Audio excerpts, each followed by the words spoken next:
I set the table the way my mother taught me, as if care itself could call a person home. 2 plates went back into the cupboard. 1 stayed, the good china with the tiny ivy leaves that climb the rim like they're looking for sunlight, a folded napkin, a cup with a soft chip only I can find with my thumb. I cut a slice of honey cake I'd baked the night before, and the knife made that small, polite sound porcelain makes, a clink that feels like manners. I told myself I wasn't waiting. I told myself I was simply ready.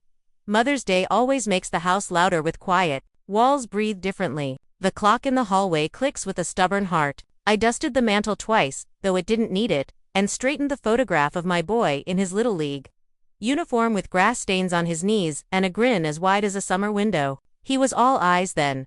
Serious about everything. He used to hand me macaroni cards and whisper, "Don't look, Mama," while I pretended not to see the glue on his fingers. Funny how a small boy can fill a house with a future. Funny how a grown man can empty it with a single decision. I brewed tea and let it go cold, then brewed more. I put on my blue Sunday dress because I liked the way the fabric sits on my shoulders. I put on lipstick, the kind I always say I'm too old for and then wear anyway. I opened the curtains so the room could have the sky. I told myself maybe church ran long. Maybe the girls had a recital. Maybe there was traffic or a missed turn or a nap that went too long. Hope is a soft liar when you've been a mother long enough. By late morning, the street started blooming with other people's children. A pair of boys carried a bouquet like a trophy. A woman in a bright dress walked her mother up a pathway, the older woman's hand tucked into her elbow like a secret. Laughter floated over hedges in little pockets. My house held its breath and counted to 10, then did it again. It felt like standing at a bus stop for a route that doesn't run on Sundays. I moved the cake to the kitchen, sat a while, stood a while. My ones have the map of this house memorized. They take me to windows when I'm trying not to look, and to the kettle when I'm trying not to think. I ran a dishcloth over the counter just to see the streaks disappear. It's nice how small messes obey. I thought of my husband sanding the banister, the dust rising like warm snow.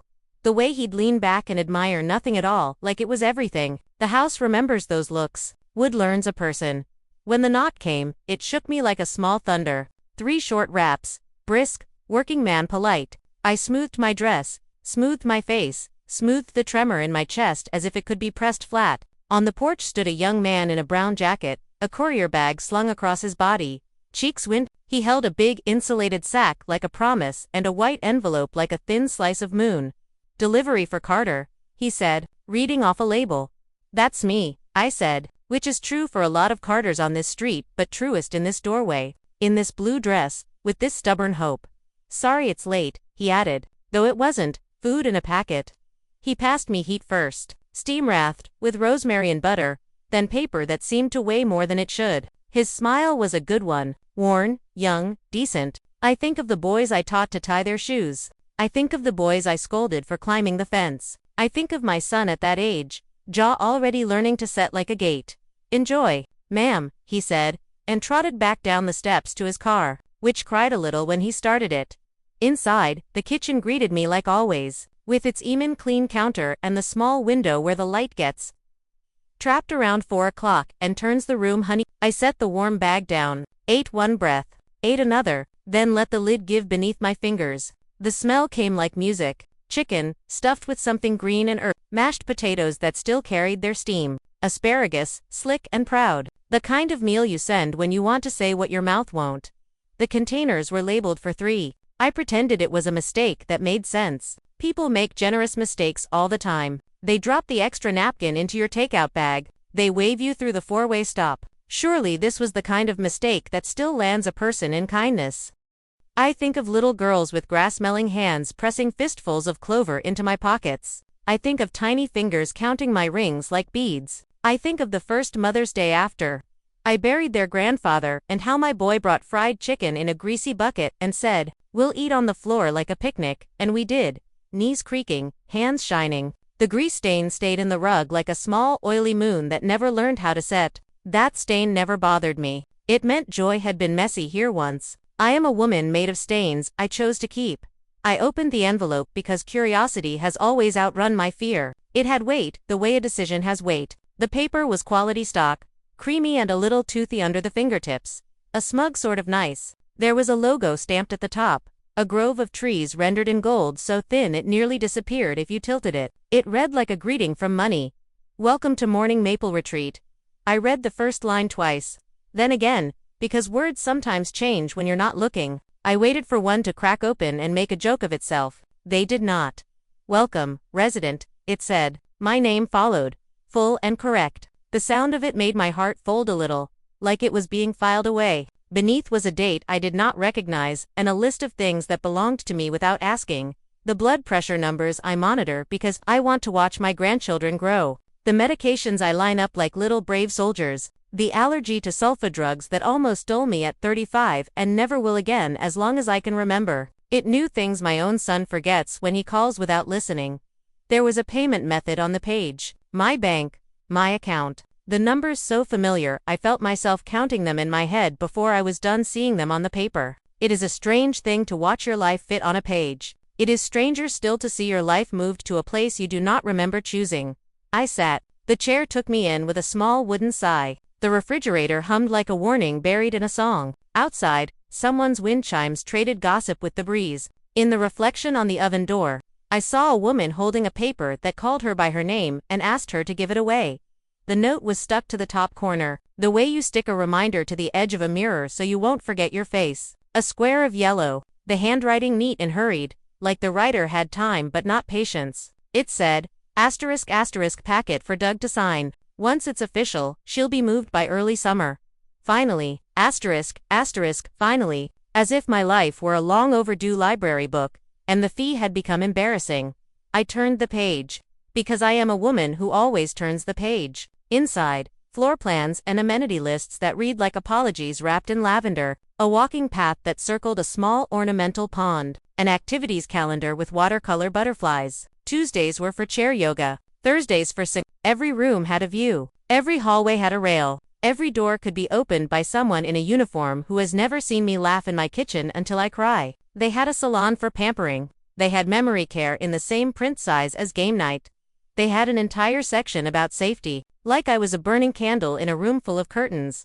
The label on the takeout bag winked up at me. 3 entrees. Names written with the same pen. My son, his wife, her mother. The food had been meant to celebrate their plans, perhaps, or to make decisions taste better going down. They had ordered abundance for themselves and sent me the leftovers of their kindness by accident. It would be a funny story if it weren't a knife. I pressed my palm flat against the countertop because I needed something that wouldn't move. The kitchen tile was cool, and the grout slightly rough. And those are the kinds of facts I cling to when the other facts begin to tip. My heart did that old hurt a body gets used to and never forgives. I pictured my husband at the table with the morning paper, one foot tucked beneath his chair, saying, "Millie, slow down," in that gentle way that meant keep going. He signed this. I said aloud to no one. And my voice sounded like it had swallowed gravel. Or he will. I am not a woman who has ever needed to shout to be heard. I learned long ago the way a quiet voice can undo a room. The phone sat on the counter as innocent as a sleeping cat. The numbers remembered me. They always do. Before I touched it, I stood very still and listened to the house tell me what it knows. The faucet dripped at its usual stubborn interval. A car eased by, and its radio spilled a chorus I couldn't place. The kettle, empty, wore the light like jewelry. On the porch, the doormat waited with its little braided patience. The house did not bow to this paper. The walls did not lean. My name lived on them like a blessing carved with time. I folded the packet once, then again, and each crease sounded like a door closing softly. I did not cry, and this was not pride. I've learned tears have their place and their hour, and this was neither. This was the hour of inventory. The hour of putting one thing beside another and seeing what they make when they touch. A son's name. A bank number, a signature line, a mother's spine. I thought of all the versions of me that stood in this kitchen across years, like beads on a string. The young wife who burned the first roast and cried into the sink. The new mother swaying at 3 a.m., with a feverish boy on her shoulder, humming nonsense to trick him into sleep. The widow who learned the sound of the house without a second heartbeat in it. The old woman me now, who knows where the light will land at noon better than she knows what her son will say when he calls. Slid the packet under the bread box because I needed it close enough to watch and far enough not to poison the counter with more of its gold-lettered courtesy. Then I opened the container of asparagus and ate one spear with my fingers, like a thief. It snapped, sweet and green. I chewed until the taste turned honest. Sometimes you have to put something living on your tongue when paper tries to make you a rumor. I don't know how long I stood there after reading that note. Time does strange things when it hurts. Sits, stretches, and folds until minutes feel like hours, and hours collapse into one long heartbeat. I stared at that gold logo until the letters blurred, and I thought, so this is how a life gets stolen quietly, with paperwork. The air felt heavier. I sat down. The chair creaked like it understood. I kept thinking of the word finally. It echoed around the kitchen like a mosquito you can't catch. Finally, as if they'd been waiting for me to fade. As if patience were the only thing standing between them and my disappearance. I dialed my son's number. My hands didn't shake until after the third ring. On the fourth, he picked up. "Hey Ma," he said, cheerful and thin. The kind of voice people use when they're halfway somewhere else. "Busy day?" I asked. "Yeah, real busy. You okay?" I could have said yes. I could have tucked it all away. Let him believe the lie he'd built. But something in me snapped clean. "I got a delivery today," I said. "A meal. And a letter from Morning Maple Retreat." Silence. The kind that fills your throat with dust. Then I heard the shuffle of his hand over the receiver. The faint mutter of a woman's voice, Rachel's, and a muffled words. "She found out." When he came back, his tone had changed. "Ma, listen." "No," I said. "You listen. You were going to send me away like an unwanted dog. You used my money, my name, my trust." "It's not like that," he said, voice cracking like a boy caught in a lie. "We just thought Rachel thought it would be good for you. Safe. You'd have people around. Medical help." I almost laughed. "You mean control. You mean quiet. You mean out of sight so you don't have to look at what time does to the woman who raised you." He sighed through his nose, impatient now. "You're being dramatic, Ma." That word. Dramatic. It's what men say when they want to make women small. I'd spent 50 years learning not to flinch when men shrink you to fit their guilt. "I'm seeing it clearly," I told him. "And clearly, you've forgotten who you came from." He started saying my name, soft at first, then louder, "Ma, Mama," like maybe he could rewind time if he said it enough. I hung up. The click was sharp. Final, like a key turning in a lock I'd forgotten I owned. The silence that followed wasn't empty. It was full of everything I hadn't said. I looked around my kitchen, the blue curtains, the faded calendar with flowers that never wilt, the cake cooling on the counter like an apology no one would eat. Every piece of it was mine, paid for in years, and laughter and burnt roasts and bedtime stories. And my son had signed it away with a pen. That night, I didn't cry. I cleaned. I scrubbed the counters until they gleamed, not because they needed it, but because I did. Control starts small, with soap, with order, with the sound of your own hands reclaiming the world inch by inch. When I finished, I sat on the couch and stared at the old family photo above the fireplace. Douglas was 7 there, missing a front tooth, holding my hand like it was the whole sky. I whispered to that picture, "I remember who you were." "Do you sleep?" Didn't come easy. It came like a thief. I dreamt of papers sprouting roots, wrapping around my ankles, pulling me toward some place with polished floors and lavender walls where everyone smiled with empty eyes. I woke up sweating, the night heavy and close, and in that darkness, I decided if they wanted me gone, they would have to bury me themselves by morning. The sun had that thin, apologetic light that comes after a long storm. I put on my sweater, brushed my hair, and pulled the old fireproof box from the linen closet. Inside were my deeds, my will, the small army of papers that still remembered I existed. My husband's signature was on some of them, ink faded to a ghost. I touched it once, for luck. Then I opened the drawer where my address book lived, yes, a real one, with curled pages and ink stains, and found a name I hadn't said aloud in years. Michelle Dillard, my best friend in high school, now a lawyer. She'd once told me, "Millie, if you ever get in trouble, call me before you call God." I dialed 2 rings, and then her voice, older, warmer, still sharp. "Millie Carter." "Lord, I thought you were calling to sell me something." "Not today," I said. "I need to change my will. Today." "Yes, today." By noon, she was in my living room, hair tied back, glasses perched low on her nose, carrying more calm than I had left. I told her everything. Every ugly detail, every quiet betrayal. She didn't interrupt, didn't soften it. When I was done, she tapped her pen against her pad. "That's theft," she said. "Fraud. You want to press charges?" "No. I want freedom. Lock it all up tight where no one can touch it. Especially him." For 2 hours, we sat at my dining table turning my heartbreak into paperwork. We changed signatures, added clauses, made walls out of words. When she was done, she slid the new documents across to me. "You've just built yourself a fortress," she said, "and he doesn't even know it." I signed, and each signature felt like reclaiming a breath I hadn't realized I'd lost. When she left, I stood in the doorway and watched her car disappear down the street. The air felt lighter somehow. The same house, the same silence, but now it belonged to me again. That night, I slept with the window cracked open. The breeze carried the faint sound of laughter from somewhere down the block, someone's barbecue, maybe. I didn't envy them, I just listened.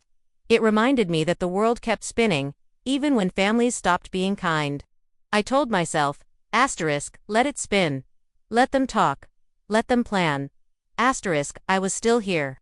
I had roots, and roots, once deep, do not move easily. Then, the phone rang. It was nearly noon the next day when the phone rang again. The sound cut through the stillness like a bird trapped in a room. For a second, I thought it might be Douglas, ready with an apology rehearsed by Rachel. But it wasn't his number. It was smaller, familiar. Somehow, I picked up. "Grandma." The voice was soft, hesitant. "Ava, my granddaughter. 17, full of the kind of gentleness this world tries to wring out of girls. "Ava, sweetheart," I said. My voice caught on the sweetness of her name. "You all right?" She hesitated. "Are you?" There it was, the question I'd been waiting for someone to ask. I didn't answer right away. "Why do you ask, baby?"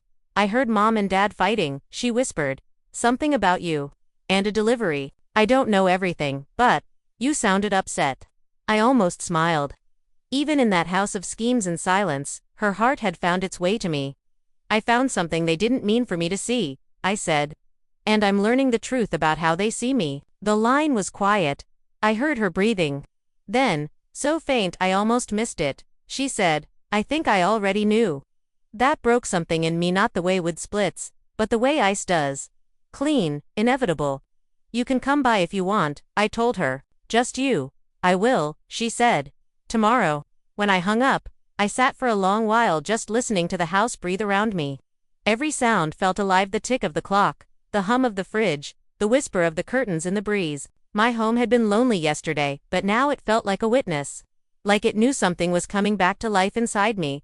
The next afternoon, the doorbell rang again. But this time, I didn't flinch. I wiped my hands on my apron and walked steady to the door. Ava stood there, taller than I remembered, her hair a little longer. Her face the same mix of innocence and quiet strength that made me love her since the moment she was born. "Hi, Grandma," she said. "Hi, my heart," I replied. She came in like sunlight, looked around like she was walking through a memory.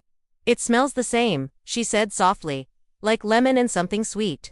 "Home smells like people who clean when they're angry," I said, and she laughed. The first laugh in this house, in weeks. She saw the envelope on the table. Her smile faded. "Is that it?" "That's it," I said. She picked it up, read the name. And when her eyes reached the note, Rachel's handwriting, her hands began to tremble. "She said it was just a misunderstanding," Ava whispered. But I knew it wasn't. I reached for her hand. "You're not responsible for what they do." "I should have told you," she said, tears threatening to fall. "I heard them talking weeks ago, about how you'd be better off somewhere with people your age." I didn't say anything. I didn't know how. "You did now," I said, "and that's enough." We sat together at the kitchen table, the same table her father grew up around. And the air between us filled with the hum of truth finally spoken. She looked so small in that chair, yet so fierce in her guilt. I made her tea, the way my mother made it for me, strong. A little honey. No nonsense. We drank it in silence. Not the heavy silence from before, but a softer kind. One that lets healing take its first breath. When she left that evening, she hugged me tight. Her hair smelled like apples and school hallways. "I'll come again," she said. "I promise." "Good," I said. "Come for you, not for me." After the door closed, I felt something shift. For the first time in days, I wasn't angry. I wasn't hollow. I was alive in the quiet way an old tree is alive, weathered, rooted, unmovable. The house felt different that night. The walls no longer echoed with loneliness, but with memory. I walked through each room, touching doorframes and lamps, whispering, "Mine." My fingertips brushed the wallpaper we picked when Douglas was born, the faint pattern of blue vines still climbing. The air carried a faint sweetness of lemon and thyme. I slept deeply that night, unafraid. The kind of sleep that holds you instead of hiding from you. The morning came soft and golden. I made coffee and stood by the window watching the world begin its day. The mailman waved. I waved back. For a moment, everything felt whole. And then a familiar sound. Tires against gravel. I knew that car before I even saw it. Rachel's SUV. It rolled to a stop right in front of my house. Arrogant as ever. Too close to the curb. She stepped out in cream-colored heels and a blouse that probably cost more than my week's groceries. Sunglasses, big enough to hide a small country. She clutched a paper folder like it could shield her. She didn't ring the bell. She just stood there on my porch, rehearsing a smile.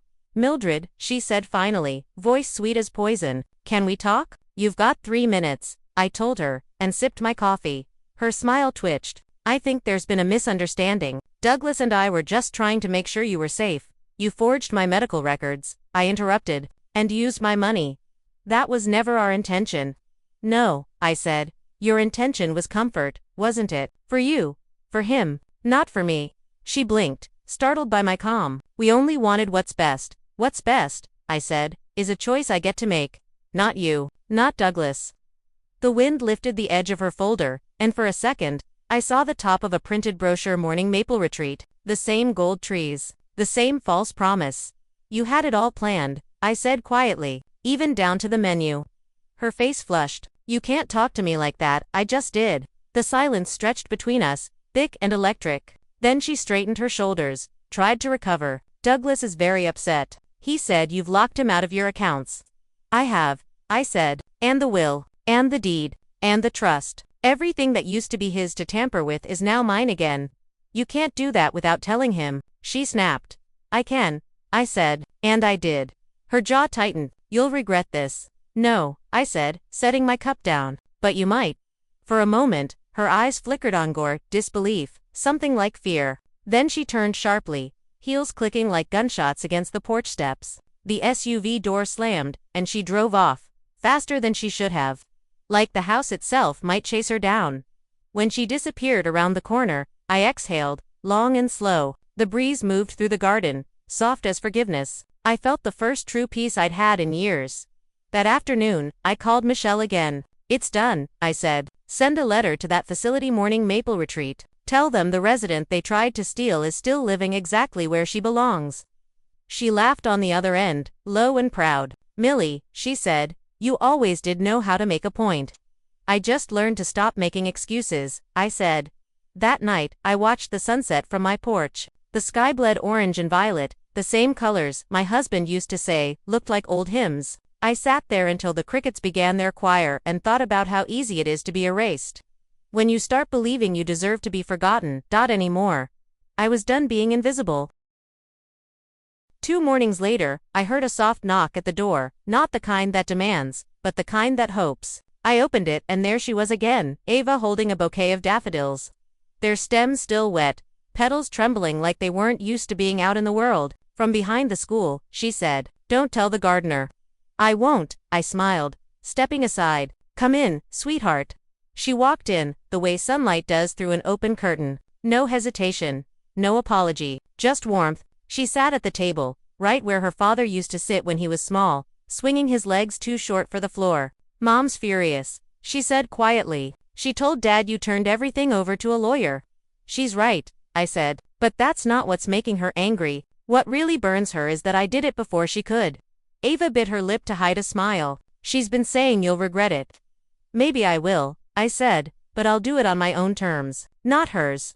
We sat for a moment in that comfortable hush that exists between people who finally understand each other. Then she began talking about school, about how everyone was obsessed with their phones, how friendship now meant reacting to pictures instead of sharing moments. She said she missed feeling real. I listened. Every word of it. That's the thing about age, you stop trying to fix and start trying to hear. "Your grandfather used to say the world gets louder every year," I told her, "so it's up to us to find the music in it."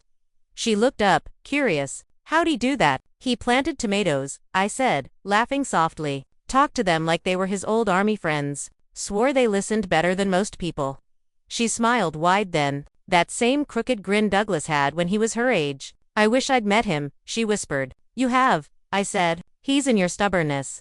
She laughed. And in that sound was every good thing this family ever was, before pride, before distance, before betrayal learned how to spell itself. That night, after she left, the house felt different again. The shadows weren't heavy anymore. They were kind. I walked from room to room, touching the furniture like old friends. Every corner of this house carried a version of me, younger, hopeful, tired, angry, forgiving, all of them still here, none of them defeated. The next morning, the sun woke me early. I stepped out onto the porch with my tea. The neighborhood was stretching itself awake. Mr. Franklin was watering his tomatoes again.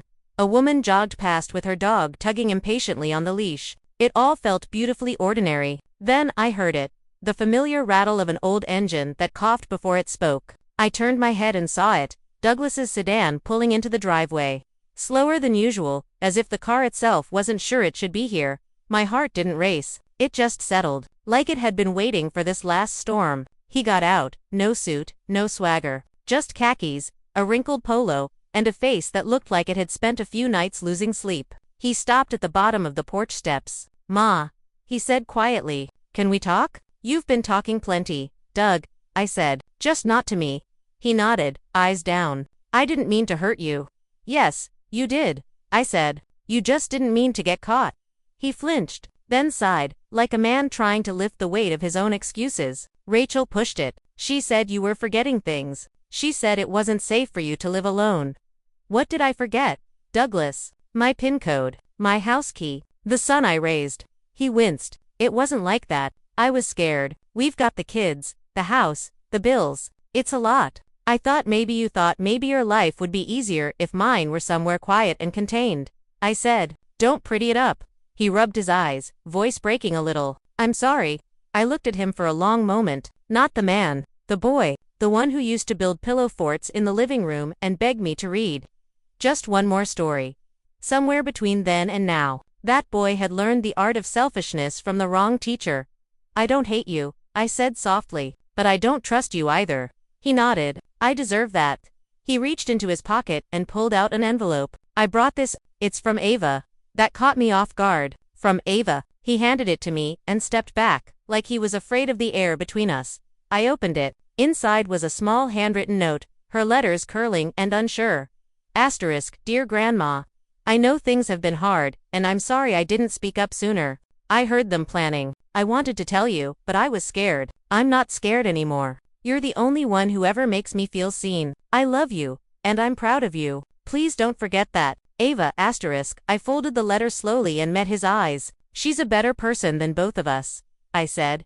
He nodded. "Yeah, she is. You can go now, Douglas." He hesitated, opened his mouth like he might say something else, then closed it. He turned, walked back to the car, and drove off without looking back.